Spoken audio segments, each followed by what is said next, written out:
প্রিয় দর্শক, সাজ্জাদ কাদির স্বাগত জানাচ্ছি আমাদের চ্যানেলে। এই মুহূর্তে কথা বলতে চাই আন্তর্জাতিক প্রসঙ্গে। কাশ্মীর নিয়ে আমেরিকার ঐতিহাসিক ইউটার্ন, সার্জিও গোরের এক মন্তব্যে কাঁপছে পাকিস্তান। দক্ষিণ এশিয়ার ভূ রাজনীতিতে হঠাৎ করে এক বিশাল ভূকম্পন তৈরি হয়েছে একটি মাত্র বাক্য, মাত্র একটি মাত্র মন্তব্য, যা বদলে দিতে পারে কাশ্মীর সংকট নিয়ে গত 7 দশকের আন্তর্জাতিক সমীকরণ। আর এই মন্তব্যটি অন্য কারো নয়, খোদ ভারতে নিযুক্ত নতুন মার্কিন রাষ্ট্রদূত সার্জিও গোরের। গতকাল 19 আগস্ট তিনি জম্মু ও কাশ্মীরের মুখ্যমন্ত্রী ওমর আবদুল্লার সাথে বৈঠক শেষে স্পষ্ট ভাষায় জম্মু কাশ্মীরকে ভারতের অত্যন্ত গুরুত্বপূর্ণ এক অংশ হিসেবে বর্ণনা করেছেন। চিন্তা করে দেখুন, যেখানে পাকিস্তান বহু দশক ধরে আন্তর্জাতিক মঞ্চে কাশ্মীরকে বিতর্কিত ভূখণ্ড বলে চিৎকার করে আসছে, সেখানে মার্কিন যুক্তরাষ্ট্রের উচ্চপদস্থ একজন কূটনীতিকের মুখ থেকে এই ধরনের বক্তব্য সরাসরি তাদের গালে এক চপেটাঘাতের মতোই লেগেছে। আর এর প্রতিক্রিয়া হতেও সময় লাগেনি। ইসলামাবাদে নিযুক্ত মার্কিন দূতাবাসের শীর্ষ প্রতিনিধিকে তলব করে কড়া ভাষায় আনুষ্ঠানিক প্রতিবাদ জানিয়েছে পাকিস্তান। প্রশ্ন হচ্ছে, হুট করে মার্কিন যুক্তরাষ্ট্র তাদের কয়েক দশকের অবস্থান থেকে কেন সরে আসলো? ট্রাম্প প্রশাসনের ঘনিষ্ঠ এই সার্জিও গোরের পেছনের রাজনৈতিক ওজনটাই বা কতটা? আর কেনই বা এই একটি বক্তব্য ইসলামাবাদ থেকে ওয়াশিংটন পর্যন্ত তোলপাড় সৃষ্টি করেছে? আজকের পর্বে আমরা এই পুরো ঘটনার চুলচেরা বিশ্লেষণ করব। ইতিহাসের পাতা উল্টে আজ আমরা উন্মোচন করব আমেরিকার এই অভাবনীয় ইউটার্নের রহস্য। ঘটনার শুরুটা গতকাল 19 আগস্ট 2026 ভারতে নিযুক্ত মার্কিন রাষ্ট্রদূত সার্জিও গোর জম্মু ও কাশ্মীরে যান এবং সেখানকার মুখ্যমন্ত্রী ওমর আবদুল্লার সাথে এক গুরুত্বপূর্ণ দ্বিপাক্ষিক বৈঠকে মিলিত হন। বৈঠক শেষে সাংবাদিকদের মুখোমুখি হয়ে বা তাদের বার্তা দেওয়ার সময় সার্জিও গোর জম্মু ও কাশ্মীরকে ভারতের অবিচ্ছেদ্য অংশ বা ইম্পর্টেন্ট পার্ট অফ ইন্ডিয়া বলে অভিহিত করেন। আমেরিকান রাষ্ট্রদূতের এই একটি মন্তব্য ছড়িয়ে পড়তেই ইসলামাবাদে দাবানলের মতো উত্তেজনা ছড়িয়ে পড়ে। পাকিস্তান পররাষ্ট্র মন্ত্রণালয় অবিলম্বে প্রতিক্রিয়া জানায়। তারা ইসলামাবাদে নিযুক্ত আমেরিকান চার্জ দ্য অ্যাফেয়ার্স বা শীর্ষ কূটনীতিককে পররাষ্ট্র মন্ত্রণালয়ে তলব করে এক তীব্র প্রতিবাদ লিপি বা ফরমাল প্রোটেস্ট দাখিল করে। পাকিস্তানের পররাষ্ট্র মন্ত্রণালয়ের বিবৃতিতে বলা হয়, মার্কিন রাষ্ট্রদূতের এই দায়িত্ব জ্ঞানহীন বক্তব্য জম্মু ও কাশ্মীর বিরোধ নিয়ে যুক্তরাষ্ট্রের বহু লিখিত ও দীর্ঘদিনের ঐতিহাসিক অবস্থানকে সম্পূর্ণ লঙ্ঘন করে। এটি আন্তর্জাতিক আইন ও জাতিসংঘের সনদের প্রতি যুক্তরাষ্ট্রের যে অঙ্গীকার তারও পরিপন্থী। কিন্তু মূল গল্পটা এখানেই শেষ নয়। পাকিস্তানের এই ক্ষোভের প্রধান কারণ হলো এই ঘটনাটি এমন এক সময়ে ঘটেছে যখন ইসলামাবাদের সাথে ট্রাম্প প্রশাসনের সম্পর্ক আবার বেশ উষ্ণ হয়ে উঠছিল। আমরা দেখেছি মার্কিন প্রেসিডেন্ট ডোনাল্ড ট্রাম্প যখন ভারত ও পাকিস্তানের মধ্যে মধ্যস্থতার প্রস্তাব দিয়েছিলেন, তখন পাকিস্তান সেটাকে উল্লসিত হয়ে স্বাগত জানিয়েছিল। এমনকি ইরান ও যুক্তরাষ্ট্রের সংঘাত নিরসনেও পাকিস্তান মধ্যস্থতাকারীর ভূমিকা পালন করছিল। সেই সময়ে দাঁড়িয়ে ট্রাম্পের অতি ঘনিষ্ঠ একজন মানুষের কাছ থেকে এই ধরনের বার্তা পাওয়া পাকিস্তানের জন্য বিরাট এক মানসিক ও কূটনৈতিক ধাক্কা। এখন আপনারা নিশ্চয়ই প্রশ্ন করতে পারেন যে সার্জিও গোর একজন রাষ্ট্রদূত, তিনি একটা কথা বলেছেন, তাতে এত হইচই করার কি আছে? বন্ধুরা, সার্জিও গোর সাধারণ কোনো রাষ্ট্রদূত নন। এর পেছনে দুটো অত্যন্ত শক্তিশালী কারণ রয়েছে। প্রথমত, সার্জিও গোর মার্কিন প্রেসিডেন্ট ডোনাল্ড ট্রাম্পের অন্ধ অনুগত এবং অত্যন্ত ট্রাস্টেড বা ঘনিষ্ঠ একজন রাজনৈতিক ব্যক্তিত্ব। ট্রাম্পের ভেতরের সার্কেলের অত্যন্ত প্রভাবশালী সদস্য তিনি। দ্বিতীয়ত এবং সবচেয়ে গুরুত্বপূর্ণ বিষয়, সার্জিও গোর কেবল ভারতে আমেরিকার রাষ্ট্রদূত নন, একই সাথে তিনি মার্কিন সরকারের special envoy for south and central Asian affairs বা দক্ষিণ ও মধ্য এশিয়া বিষয়ক বিশেষ মার্কিন দূত। তার অধীনে কোন কোন দেশ আছে শুনবেন? আফগানিস্তান, বাংলাদেশ, ভুটান, ভারত, কাজাকস্তান, কিরগিজস্তান, মালদ্বীপ, নেপাল, পাকিস্তান, শ্রীলঙ্কা, তাজিকিস্তান, তুর্কমেনিস্তান এবং উজবেকিস্তান। অর্থাৎ এক কথায় পুরো দক্ষিণ ও মধ্য এশিয়ায় আমেরিকার পররাষ্ট্রনীতি ঠিক করার প্রধান চাবিকাঠি এখন এই সার্জিও গোরের হাতে।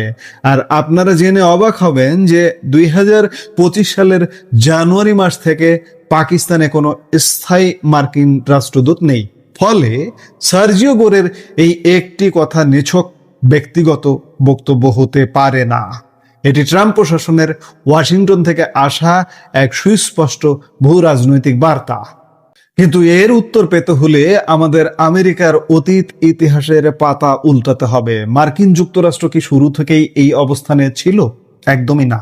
ওয়াশিংটনের স্ট্র্যাটেজিক উদ্দেশ্য বা কৌশলগত লক্ষ্য যেভাবে বদলেছে, প্রতি দশকে কাশ্মীরে তাদের অবস্থানও ঠিক সেভাবেই রং বদলেছে। আসুন আমরা একটু পেছনের দিকে ফিরে যাই। 1947 সালে যখন কাশ্মীরকে কেন্দ্র করে ভারত ও পাকিস্তানের মধ্যে প্রথম যুদ্ধ শুরু হয়, তখন আমেরিকার অবস্থান ছিল দ্বিপাক্ষিক আলোচনার মাধ্যমে সমস্যার সমাধান করা, প্রয়োজনে জাতিসংঘের সাহায্য নেওয়া। লর্ড মাউন্টব্যাটেনের পরামর্শে ভারত যখন কাশ্মীর ইস্যুটিকে জাতিসংঘে নিয়ে গেল, তখন ভারত এক বিশাল ধাক্কা খেল। আমেরিকা এবং ব্রিটেন খোলাখুলিভাবে পাকিস্তানের প্রতি সহানুভূতিশীল আচরণ করতে শুরু করলো। কেন আমেরিকা এমনটা করলো? 1948 সালের জানুয়ারি মাসে ভারতের প্রতিনিধি দলের প্রধান এন গোপালস্বামী আয়েঙ্গারকে পাঠানো এক সিক্রেট কেবলে তৎকালীন প্রধানমন্ত্রী জওহরলাল নেহরু একটি চমৎকার কিন্তু সত্য বিশ্লেষণ তুলে ধরেছিলেন। নেহরু লিখেছিলেন, কাশ্মীর ইস্যুর আসল সত্যতা বা গুণের উপর ভিত্তি করে আমেরিকা সিদ্ধান্ত নিচ্ছে না। তারা গ্রিস থেকে ইরান পর্যন্ত মধ্যপ্রাচ্যের মুসলিম দেশগুলোকে পাশে পাওয়ার নীতি নিয়ে হাঁটছে, যাতে সোভিয়েত ইউনিয়নের সাথে যুদ্ধ লাগলে সামরিক ঘাঁটি পাওয়া যায়। পাকিস্তান যদি আমেরিকাকে এই ঘাঁটি দেওয়ার প্রতিশ্রুতি দেয়, তবে স্বাধীনভাবে আমেরিকা ভারতের সাথে যুদ্ধে পাকিস্তানকে সমর্থন করবে। নেহরুর অনুমান শতভাগ সত্য প্রমাণিত হয়েছিল।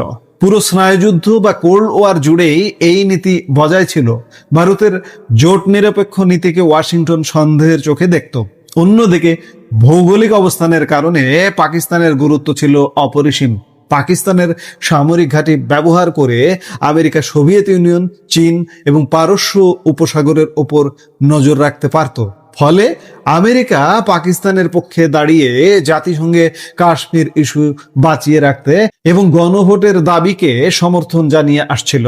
1961 সালের জুলাই মাসে পাকিস্তানের তৎকালীন president field marshal Ayub Khan white হাউসে মার্কিন প্রেসিডেন্ট জন এফ কেনেডির সাথে দেখা করেন এবং নেহরুর উপর চাপ সৃষ্টি করতে বলেন। যদিও কেনেডি স্বীকার করেছিলেন যে নেহরুকে কাশ্মীর ইস্যুতে চাপ দেওয়া কঠিন, তবুও আমেরিকা চেষ্টা চালিয়েছিল। এরপর 1962 সালে ভারত চীন যুদ্ধের সময় আমেরিকা ভারতকে কিছু সামরিক সহায়তা দেয় এবং পাকিস্তানকে আরেকটি ফ্রন্ট খুলতে বাধা দেয়। কিন্তু তার বিনিময়ে তারা ভারতকে পাকিস্তানের সাথে কাশ্মীর নিয়ে 6 পর্বের ব্যর্থ সংলাপে বসতে বাধ্য করে। 1965 সালের ভারত পাকিস্তান যুদ্ধ এবং পরবর্তীতে ভিয়েতনাম যুদ্ধ শুরু হলে আমেরিকা কাশ্মীর ইস্যু থেকে কিছুটা দূরে সরে দাঁড়ায়। 1971 সালে বাংলাদেশের মহান মুক্তিযুদ্ধে পাকিস্তানের পরাজয়ের পর পরিস্থিতি অনেকটাই বদলে যায়। 1972 সালে ভারত ও পাকিস্তান ঐতিহাসিক সিমলা চুক্তি স্বাক্ষর করে, যেখানে দুটি দেশই অঙ্গীকার করে যে কাশ্মীর সহ সমস্ত বিরোধ তারা দ্বিপাক্ষিক আলোচনার মাধ্যমে মিটিয়ে ফেলবে এবং নিয়ন্ত্রণ রেখা বা এলওসি মেনে চলবে। মার্কিন যুক্তরাষ্ট্র ধীরে ধীরে এই দ্বিপাক্ষিক নীতি গ্রহণ করতে বাধ্য হয়।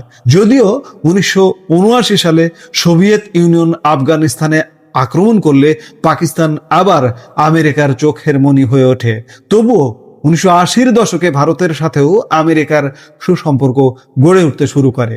1985 সালে ভারতের তৎকালীন প্রধানমন্ত্রী রাজীব গান্ধী মার্কিন কংগ্রেসের যৌথ অধিবেশনে ভাষণ দেন এবং সেই বছর থেকে যুক্তরাষ্ট্রের ইয়ার অফ ইন্ডিয়া হিসেবে উদযাপন করা হয়।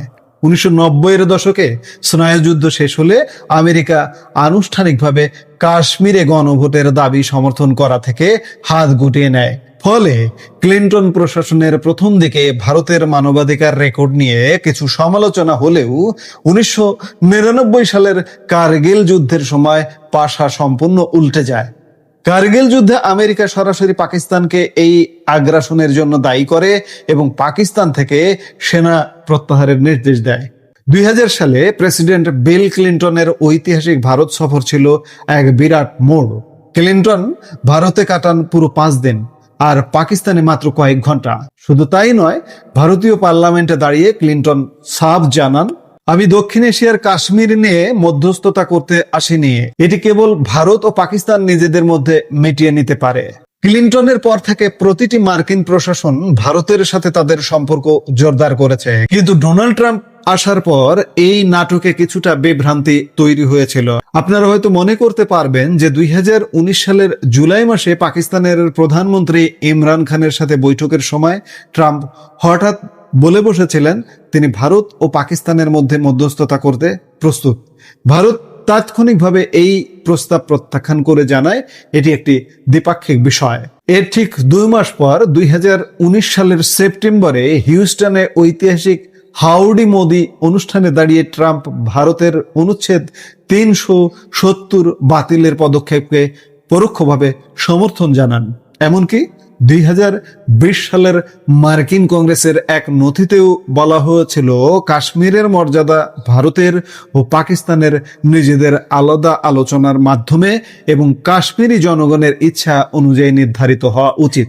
তবে ট্রাম্প পরবর্তীতে বহুবার দাবি করেছেন যে তিনি মধ্যস্থতা করতে চেয়েছিলেন এবং অপারেশন সিঁদুরের পর সংঘাত থামিয়েছেন গত বছর যেটি হয়েছিল। কিন্তু 2026 সালের এই আগস্টে এসে সার্জিও গোরের এই মন্তব্য সমস্ত ধোঁয়াশা মুছে দিল, যখন ডোনাল্ড ট্রাম্পের বিশেষ বার্তা নিয়ে এবং পুরো দক্ষিণ এশিয়ার নীতি নির্ধারণী দায়িত্বে থাকা সার্জিও গোর শ্রীনগরে দাঁড়িয়ে জম্মু ও কাশ্মীরকে ভারতের গুরুত্বপূর্ণ অংশ বলে ঘোষণা করেন। তখন তা স্পষ্ট করে দেয় যে ওয়াশিংটন এখন পুরোপুরি নয়াদিল্লির বাস্তবতাকে মেনে নিয়েছে। আমেরিকা খুব ভালো করেই জানে বর্তমান বৈশ্বিক অর্থনীতি ও চীনের আগ্রাসন মোকাবিলায় ভারতের ভূমিকা অপরিসীম। ফলে পাকিস্তানকে তোষামত করার পুরনো কোল্ড ওয়ার মানসিকতা থেকে বের হয়ে এসে ট্রাম্পের আমেরিকা এখন ভারতকে তাদের সবচেয়ে গুরুত্বপূর্ণ কৌশলগত মিত্র হিসেবে দেখতে বাধ্য হচ্ছে। প্রিয় দর্শক, ইতিহাসের এই দীর্ঘ পরিক্রমা আমাদের একটা জিনিসই শেখায়, আন্তর্জাতিক রাজনীতিতে কোনো স্থায়ী বন্ধু বা স্থায়ী শত্রু থাকে না, থাকে কেবল স্থায়ী স্বার্থ। 1947 সালে সোভিয়েত ইউনিয়নকে ঠেকানোর জন্য যে আমেরিকা পাকিস্তানের পাশে দাঁড়িয়ে কাশ্মীরকে আন্তর্জাতিক ইস্যু বানাতে চেয়েছিল, 2026 সালে এসে সেই আমেরিকায় চীনের প্রভাব মোকাবেলা এবং ভারতের বিশাল অর্থনৈতিক শক্তিকে পাশে পেতে কাশ্মীরকে ভারতের অংশ হিসেবে মেনে নিচ্ছে। সার্জিও গোরের এই একটি মন্তব্য পাকিস্তানের জন্য কেবল কূটনৈতিক আঘাত নয়, বরং আন্তর্জাতিক মঞ্চে তাদের কাশ্মীর নেতের কফিনে শেষ পেরেক ঠুকে দেওয়ার মতো ঘটনা। বাংলাদেশ ও ভারতের প্রিয় দর্শক, আপনাদের কি মনে হয় সার্জিও গোরের এই মন্তব্যের পর পাকিস্তান কি আর কোনোদিন আন্তর্জাতিক মঞ্চে কাশ্মীর ইস্যু নিয়ে আমেরিকার সমর্থন পাবে, নাকি দক্ষিণ এশিয়ার ভূ রাজনীতিতে পাকিস্তানের প্রাসঙ্গিকতা দিন দিন আরো কমে আসছে? আপনার মূল্যবান মতামত কমেন্ট বক্সে অবশ্যই লিখে জানান। আজকের এই বিস্তৃত বিশ্লেষণমূলক পর্বটি ভালো লাগলে লাইক দিন, বন্ধুদের সাথে শেয়ার করুন এবং এই ধরনের বহু তথ্যবহুল ভূ রাজনৈতিক বিশ্লেষণ নিয়মিত দেখতে আমাদের সাজ্জাদ কাদের চ্যানেলটি এখনই সাবস্ক্রাইব করে বেল আইকনটি প্রেস করে রাখুন। সবাই ভালো থাকবেন, সুস্থ থাকবেন, দেখা হবে পরবর্তী ভিডিওতে। ধন্যবাদ।